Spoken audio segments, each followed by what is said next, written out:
I'm going to be making an American-style bacon that is cured with sugar and salt and is smoked on the grill. I'm going to put everything inside a vacuum sealer bag, all the herbs and spices with the pork belly, mix it around, and then seal it again. The first thing I want to do is go over all of our ingredients with you. I've got some brown sugar here, salt. This is half a cup of the salt here. Grade A dark maple syrup. That's going to give us a really good flavor. I have here some fresh thyme, some black pepper, and some bay leaves. And the last thing we have is about an ounce of bourbon, because bourbon maple bacon sounds fantastic.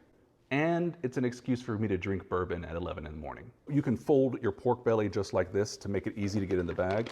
So as you can see, the bag has got some uneven clumps, and we'll smooth those out over time. It's been about a week since we put the bacon in the refrigerator. Dump out all the excess liquid, give the bacon slab a good rinse, and then we'll take it outside and get the smoke going. It has been 2 hours, so let's check on our bacon. Looks great.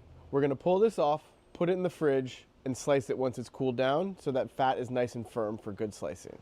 Oh God, that's wonderful. It's salty. I can taste a little bit of the maple syrup in there. It's just not anything like a store-bought bacon that we're used to. And there you guys have it. City Slicker bacon. It's not nearly as hard as you thought it was gonna be. RJ, thanks for coming. Thanks for helping us out. Happy to help. Catch you next time. Enjoy.